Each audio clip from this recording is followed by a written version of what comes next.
Os direitos do consumidor, delineados na mensagem de Kennedy, constituem, ainda hoje, os fundamentos desse ramo relativamente recente do direito. E o dia 15 de março consolidou-se com o aval da Organização das Nações Unidas como o Dia Mundial do Direito do Consumidor. 4 são os direitos fundamentais do consumidor, dos quais derivam todos os outros. O direito à segurança, que garante ao consumidor proteção contra a comercialização de produtos que ofereçam produtos à sua vida e à sua saúde. O direito à informação, que assegura ao consumidor o conhecimento sobre os aspectos mais importantes do serviço ou produto que contrata ou adquire. O direito à opção, consubstanciado no combate aos monopólios e na proteção aos princípios da livre concorrência e da competitividade. E o direito de ser ouvido, que estabelece canais de comunicação entre o consumidor e as empresas que lhe prestam serviço e lhe vendem produtos, e entre o consumidor e o poder público, que deve levar em conta os interesses e as opiniões dos consumidores na elaboração das políticas públicas e na regulamentação dessas áreas. Portanto, segurança, informação, opção, ser ouvido. O exercício desses direitos e dos demais direitos deles derivados já era uma realidade bastante palpável nos países do primeiro mundo, quando o Brasil começou a ensaiar uma legislação que defendesse os interesses do consumidor brasileiro. A Constituição Federal de 1988 foi o primeiro marco dessa jornada. A Carta Magna determina que o Estado promoverá, na forma da lei, a defesa do consumidor. A segunda referência ao consumidor, a lei determinará medidas para que os consumidores sejam esclarecidos acerca dos impostos que incidam sobre mercadorias e serviços. Outra referência é feita no artigo 170, em que a Constituição brasileira relaciona a defesa do consumidor como um dos 9 princípios gerais da atividade econômica no Brasil. Por fim, o artigo 48 do ato das disposições constitucionais transitórias determinava que o Congresso Nacional elaborasse um Código de Defesa do Consumidor dentro de 120 dias da promulgação da Constituição. Levou mais do que 120 dias, mas o Congresso Nacional finalmente promulgou e o presidente da República sancionou a Lei número 8.078, no dia 11 de setembro de 1990.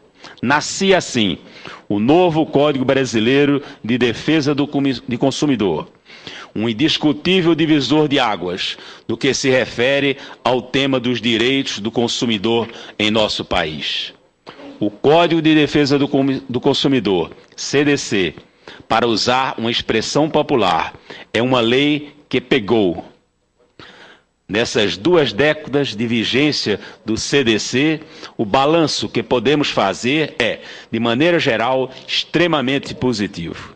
O Brasil estava maduro para uma lei como a do Código de Defesa do Consumidor. A população brasileira abraçou o CDC, não teve receio em utilizá-lo e tudo isto criou no país um círculo virtuoso que vem melhorando paulatinamente a qualidade dos produtos e dos serviços oferecidos aos brasileiros.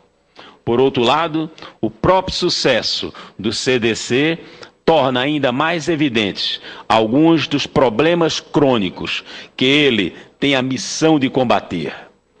Mencionarei alguns exemplos de setores que considero sensíveis nesse quesito do desrespeito aos direitos do consumidor. durante vários anos, as instituições bancárias se consideraram imunes ao CDC. Foi somente com a decisão de 2006 do Supremo Tribunal Federal que os bancos foram definitivamente enquadrados no âmbito do CDC e passaram, portanto, a ser cobrados de acordo. Recentemente, aqui no Distrito Federal e na Paraíba, alguns bancos foram multados por deixarem os clientes sem atendimento por mais de meia hora. Os problemas, aos poucos, vêm sendo corrigidos. As relações entre consumidores e as empresas de cartões de crédito também apresentam uma série de questões mal resolvidas. Ainda há registros, por exemplo, senhor presidente, de cartões emitidos e enviados sem solicitação do cliente. É cada vez mais comum a prática ilícita de compartilhamento de cadastro de clientes entre empresas. A concorrência no setor é baixa, o que determina, até certo ponto, os juros altíssimos cobrados pelas administradoras de cartões de crédito.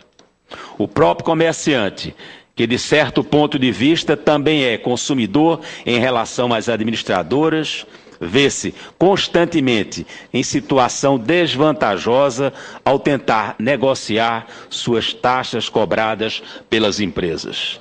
Essa situação, por sua vez, leva, por exemplo, à cobrança diferenciada para compras em dinheiro e em cartão, prática coibida pelo direito do consumidor. Em suma, são vários os problemas nessa área. Trata-se de um setor que necessita urgentemente de regulamentação. O setor, porém, que apresenta mais problemas com respeito às relações com os consumidores é, sem dúvida, o setor das telecomunicações. Mais da metade das reclamações apresentadas aos PROCONs referem-se às empresas de telecomunicações.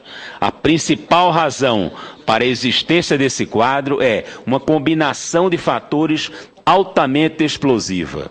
Ao mesmo tempo em que tem o quarto serviço de telefonia mais caro do mundo, o Brasil ocupa um dos últimos lugares em termos da qualidade do serviço oferecidos ao consumidor. Os problemas mais comuns são erros na cobrança, a falta de transparência nas faturas, falta de profissionalismo no trato com os clientes e obstáculos à prestação de serviços relativamente simples, como o cancelamento de um contrato, por exemplo. Desbloquear um celular no Brasil ainda é sinônimo de muita dor de cabeça para um cliente.